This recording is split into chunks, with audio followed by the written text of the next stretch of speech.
It's Terrence Banks with IAF Solutions and ActualRealMoney.com. Just bringing up a great article that I found out from my favorite authors, Robert Kiyosaki, from his website, RichDad.com. And it's called Why Debt Infinitely Trumps Savings. It's talking about one of the most sacred cows that we've been taught and led to believe, and that's saving money. Now, let me start off by first, before getting this, be a negative aspect about savings.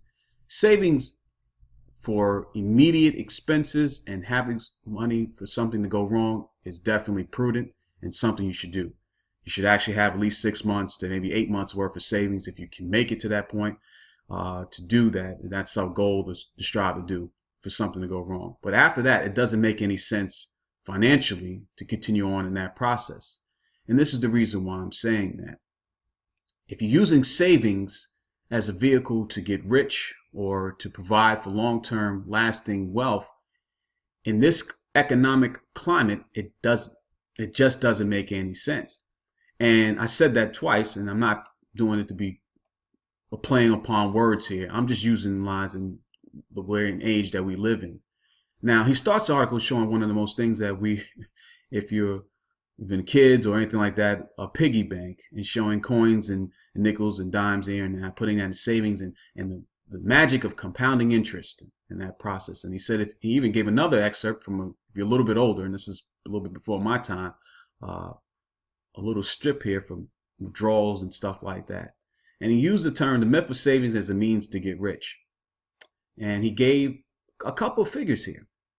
From age 20, $2 per day, age 25, $3.57 per day, and this is what it would take over time to become a millionaire. But the problem that's not talked about is that we don't talk about historically low interest rates or the power of inflation. And these two terms right here make all the difference. The value of money over time is so that being a millionaire is worthless by the time you retire. That's the issue. Your money does not retain its value. If it was sound and was backed by something, it makes more sense to continue to save. He goes on in the article to point out there was a time when they actually gave you a 12% annual return and don't take taxes into account.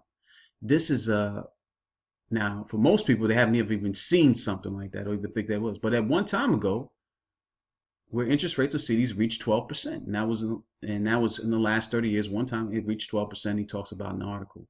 He used the 5-year CD in 1985, and that was the 5-year CD in 1984. So in 1984, you can actually get a 12% return by putting money in actually a CD account, which is certificate deposit in the bank. But since that time, has not seen that. And he gives other financial instruments and talked about how their return on average over the last 30 years has been. The S&P, which is the Dow for stocks, and 8.65% on average. In the same time period, 3-month T-bill return only 0.74%, and the 10-year T-bond has returned 5.03. And that's the issue.